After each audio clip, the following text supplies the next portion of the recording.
राहुल साहेब, राष्ट्रवादी राष्ट्रवादी काँग्रेस शरद पवार पक्ष आणि राष्ट्रवादी काँग्रेस अजित पवार पक्ष या दोन पक्षात तीन महत्त्वाच्या घटना घडताना दिसत आहेत.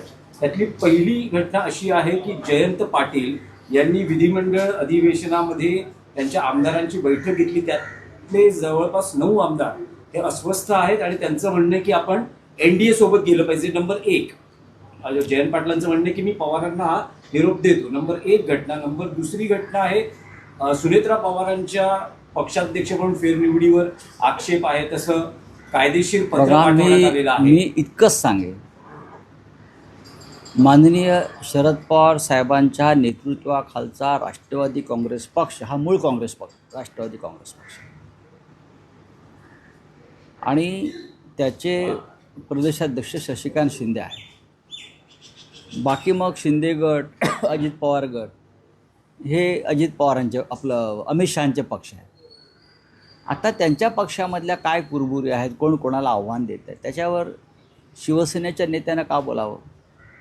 नक्कीच शरद पवार साहेबांचा पक्ष हा महाविकास आघाडीतला पक्ष आहे. शरद पवार साहेब हे महाविकास आघाडीचे आमचे अत्यंत महत्त्वाचे नेते आहेत. त्याच्यामुळे त्यांच्या पक्षातल्या घडामोडींवर आमचं लक्ष असणं हे साहजिकच आहे. काही दिवसापूर्वी माझं सुप्रियाताई सुळे यांच्याशी बोलणं झालं. त्यांनी इतकंच सांगितलं की जे काही प्रसिद्ध होत आहे, जे काही येतं, या सगळ्या अफवा आहेत. या सर्व अफवा आहेत. अर्थात सगळेच पक्ष यावेळेला अडचणीतून प्रवास करत आहेत.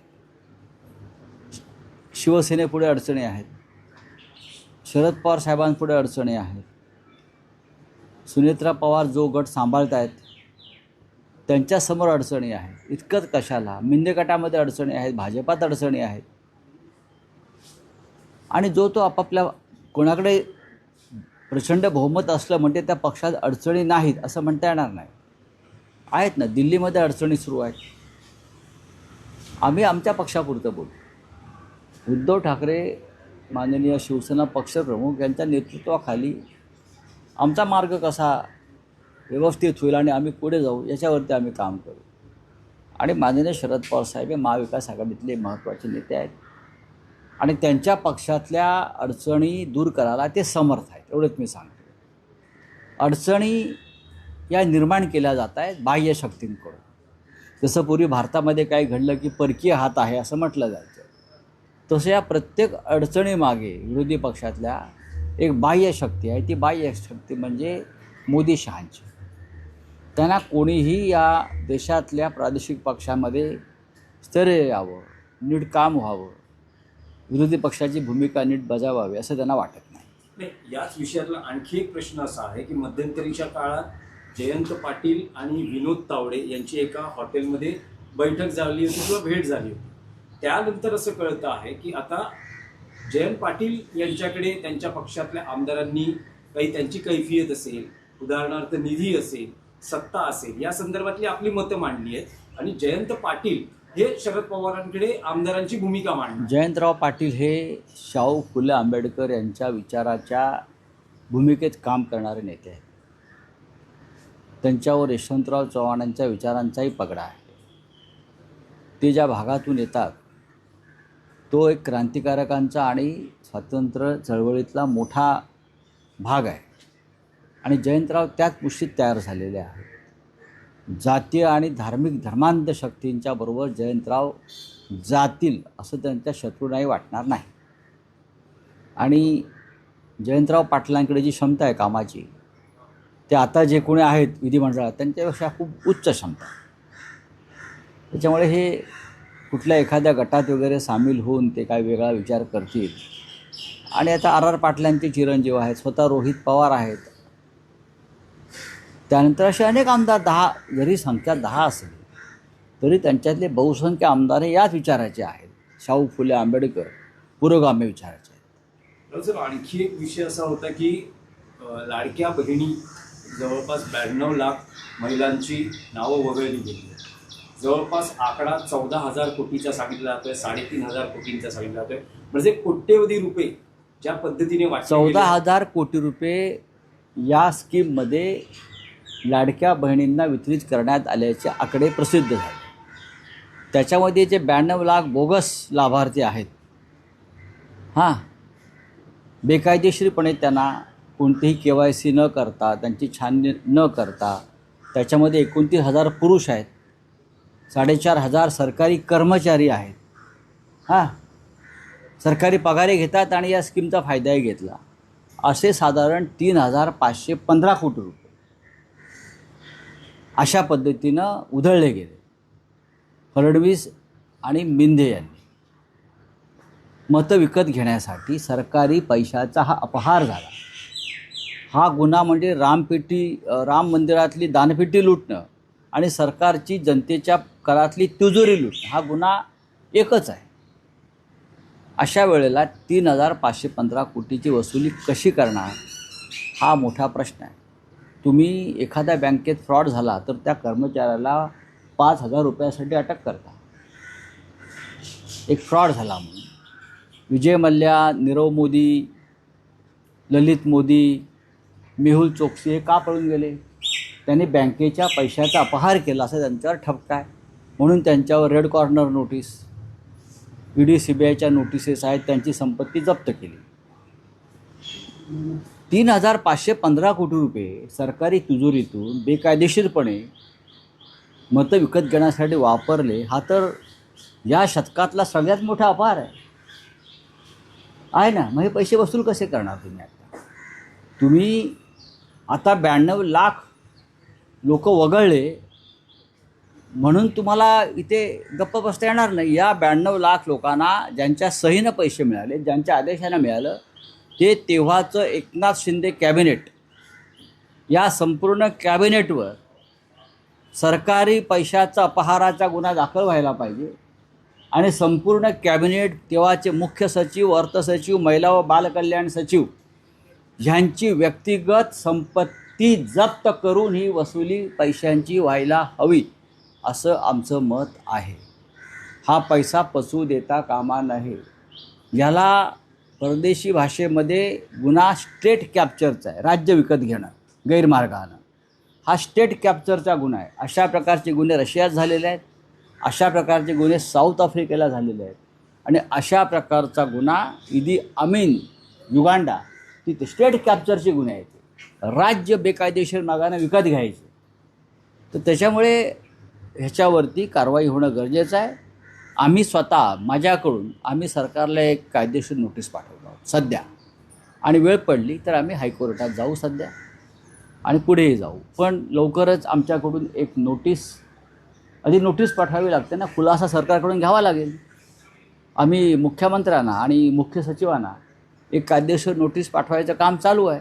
कारण हा गुन्हा फार रेअर, अनन्यसाधारण, कायदेशीर भाषेत रेअर असा हा गुन्हा आहे.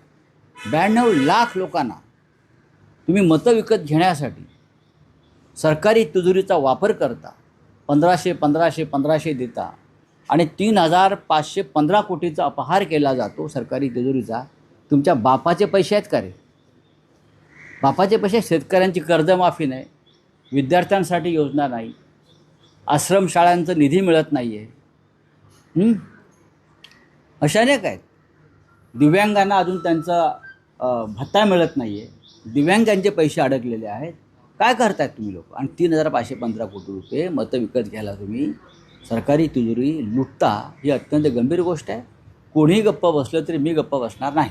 पण राऊसाहेब, राम मंदिर दानपेटी अपहार प्रकरणात जेव्हा शिवसेना उद्धव बाळासाहेब ठाकरे पक्ष उद्धव ठाकरेंच्या नेतृत्वाखाली आंदोलनाची घोषणा करतो आणि दुसरा टप्पाही जाहीर होतोय, तर असं असताना जर हा महिलांच्या बाबतीत किंवा ही स्कीम लाडकी बहीण यात जर मोठा घोटाळा झाला असेल तर विरोधी पक्ष एकत्रितपणे काही आंदोलनाची घोषणा बघा, करणार हा आहे का? विषय आता हळूहळू बाहेर येतो. याच्या आधी याच्यावर चर्चा झालेल्या आहेत. मला आश्चर्य वाटतं मीडियाचं आणि वृत्तपत्रांचं. इंडियन एक्सप्रेसनी ही बातमी छापली आहे, पण त्याच्या मराठी भावंडांना छापली नाही. असं हे दबाव मीडियावरती येतात, या प्रकारच्या बातम्या छापल्या जाऊ नयेत. काय चाललं आहे या देशात? जे म्हणतो ना स्टेट कॅप्चर, हा स्टेट कॅप्चरचा प्रकार आहे. तुम्ही स्टेट कॅप्चर या शब्दाचा वाक्याचा माझा अभ्यास करू शकता. राज्य विकत घेणं गैरमार्गाने, राज्य विकत घेण्याचा प्रकार आहे. त्यासाठी मग आधी न्यायालय, संविधानिक संस्था याचा ताबा मिळवायचा, मग सर्व निविदा, सर्व संस्था आपल्या ताब्यात घ्यायच्या, सरकारची तिजोरी ताब्यात घ्यायची आणि त्या तिजोरीतून एक राज्य विकत घ्यायचं. महाराष्ट्रात ते झालेलं आहे. चला, रावसाहेब, तुमच्या रामरक्षा आंदोलनाला भाजपकडनं महायज्ञाने उत्तर प्रत्युत्तर दिलं जातं. हे काय प्रत्युत्तर द्यायचा कार्यक्रम आहे का? याचा अर्थ ते राम मंदिर लुटीचं समर्थन करतायत.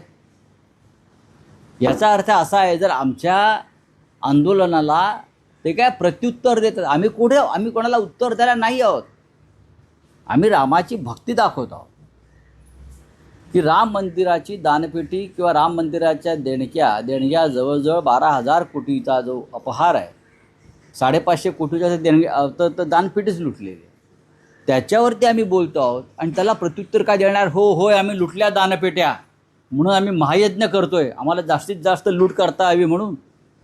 काय मूर्ख लोक आहेत हिंदुत्वाच्या नावानं, भंपक लोक आहेत ते. खरं म्हणजे सरसंघचालक मोहनराव भागवत यांनी या लोकांचं बौद्धिक घेतलं पाहिजे. आम्ही नागपूरला चाललो आहे, आम्ही त्यांना विनंती करू, हे जे कोणी करतायत काय महायज्ञ वगैरे आमच्या विरोधामध्ये, याचा अर्थ तुम्ही अयोध्येतल्या लुटीचं समर्थन करताय भाई. पण रावसाहेब, भाजपवाले म्हणतात की हे रामरक्षा नाही तर उद्धव ठाकरेंचं पक्षाची रक्षा काही असं आंदोलन आहे. असेल, पण आम्ही लढतोय ना दानपेटी लुटीच्या विरोधात. उत्तर द्या ना, लूट झाली आहे का नाही. आता ही मूर्ख असे आहेत. काल राष्ट्रीय स्वयंसेवक संघानं या चोरी आणि लुटीविरुद्ध स्वतः खंत आणि खेद व्यक्त केला आहे. ही लूट समाजाला कलंकित करणार आहे असं म्हटलेलं आहे आणि तुम्ही याचं समर्थन करतायत. आमचं सोडून द्या हो. स्वतः सरसंघचालक, स्वतः दत्तात्रय होसबोले, स्वतः नृपेंद्र मिश्रा ट्रस्टचे अध्यक्ष यांनी म्हणालंय हा कलंक आहे. अशा प्रकारची राम मंदिराच्या दानपेटीतली चोरी हा कलंक आहे असं RSS म्हणत आहे. या मूर्खांना माहीतच नाही अजून. हे नालायक लोक आहेत, दळभद्री लोक आहेत, त्यांना माहीतच नाही की संघ परिवाराची भावना या संदर्भात काय आहे. कारण हे बनावट संघवाले आहेत, हे बनावट हिंदुत्ववादी आहेत ना. यांना काय कळतं आहे? हे यांना फक्त लव जेहाद, अमुक जेहाद, तमुक जेहाद, आमिर खानच्या काय सिनेमावर बहिष्काराचा जेहाद टाका ना जाहीर. Brand ambassador. अरे मग असं आहे की सरकारने कॅबिनेटमध्ये ठराव मंजूर करावा. हिंमत आहे कॅबिनेटमध्ये तुम्ही इतर ठराव करताना हिंदुत्वाचे, आम्ही हिंदुत्व अमुक करणार नाही तमुक करणार नाही. जर एक मंत्री असं म्हणतो आहे याचा अर्थ सरकारची भूमिका आहे. मग कॅबिनेटमध्ये त्यांनी हा ठराव आणावा आणि तो मंजूर करावा आणि राज्यावर त्याची अंमलबजावणी व्हावी की आमिर खानचे सिनेमे पाहू नये. चला हिंदी में काय समजा रामरक्षा आंदोलनाचा की ज्या मंदिरात हे आंदोलन घेतलं जाणार आहे किंवा रामरक्षा मानलं जाणार आहे त्या मंदिराने आपल्याशी काही संपर्क साधून काही भूमिका मांडली आहे का? कारण त्यांचं असं म्हणणं की इथे कोणतेही राजकीय आंदोलन आतापर्यंत बरोबर आहे. त्यांचं म्हणणं बरोबर आहे. कोणत्याही मंदिरामध्ये राजकीय आंदोलन होऊ नये, ते धार्मिक क्षेत्र हे आम्हाला पूर्णपणे मान्य आहे. आता आम्ही मुंबईतलं आंदोलन काय मंदिरात घेतलेलं आहे, मंदिराच्या बाहेर केलं. मंदिर हे राजकारणाची जागा नाही, भाजपनं केलं आहे. पण अयोध्येचं राम मंदिर हा मात्र राजकीय विषय होऊ शकला भाजपच्या दृष्टीनं. अयोध्येतलं राम मंदिर निर्मिती, प्राणप्रतिष्ठा सोहळा, जे प्रधानमंत्री मोदी पितांबर नेसून उघडे फिरत होते भस्म लावून वगैरे सगळं, तिथे ते होऊ शकतं. पण इतर ठिकाणी मात्र भाजपची भूमिका वेगळी आहे या लोकांची. पण आम्ही हे मान्य करतो, आचारसंहिता, धार्मिक आचारसंहिता मान्य करतो आम्ही. पण अजून आमच्या नागपूरमध्ये मी आज जाणार आहे, 4 दिवस माझा मुक्काम आहे. आमचे इतरसुद्धा नेते तिकडे येत आहेत. अंबादास दानवे पोचतील, आमचे सचिव सूरज चव्हाणसुद्धा येत आहेत. एक 5-25 लोक आम्ही आज जाणारच आहोत. आम्ही अनेक ज्या ठिकाणी आम्ही हे कार्यक्रम करू शकू अशी 5-6 मंदिरं आहेत, त्याच्यात पाहणी करू आणि मग ठरवू. महाराष्ट्राची उपराजधानी आहे, मराठी माणसाची उपराजधानी आहे ना. मग त्याच्यामध्ये मंदिरं आहेत. मंदिरामध्ये शहर नाही आहे ना, शहरामध्ये मंदिर आहे. राऊत या मुख्यमंत्र्यांची भेट घेतली. बोला. लाडली बहन योजना में कैग का रिपोर्ट आया है, सर इस बारे में क्या कहना आपका सर? देखिए, लगभग 1 करोड़ 92 लाख मीन्स लगभग 1 करोड़ ऐसे लोग हैं उसमें जो क्वालिफाई नहीं है उस योजना के लिए। ये लाडली बहन योजना है, लेकिन लगभग 30,000 पुरुषों ने उसका लाभ लिया, सरकार को पता नहीं। सरकारी कर्मचारी है उसमें, गवर्नमेंट सर्वेंट है उसमें, हज़ारों की संख्या में, उनको भी पैसा दिया। ये सबसे बड़ा फ्रॉड है। 3,515 करोड़ का ये फ्रॉड है इस योजना में, और सरकार को उसका भुगतान करना पड़ेगा अपनी जेब से।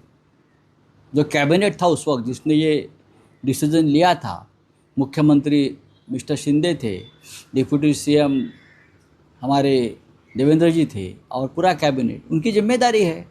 उनकी व्यक्तिगत जो संपत्ति है वो कुर्क करके वो पूरा भुगतान करना चाहिए, नहीं तो हम लोग उनको आज एक लीगल नोटिस भेज रहे हैं सरकार को, और हम कोर्ट में जाएंगे। सर ये आरएसएस ने खेत बोला हुआ है रामजी की चोरी पे, और बीजेपी हवन कर रही है। सर इस बारे में बीजेपी हवन इसलिए कर रही है क्योंकि वो चोरी में शामिल है। वो चोरी में शामिल है राम मंदिर के। उनका जो परिवार है पूरा राम मंदिर में बैठा है अयोध्या में, वो पूरे चोरों के सरदार है ये लोग।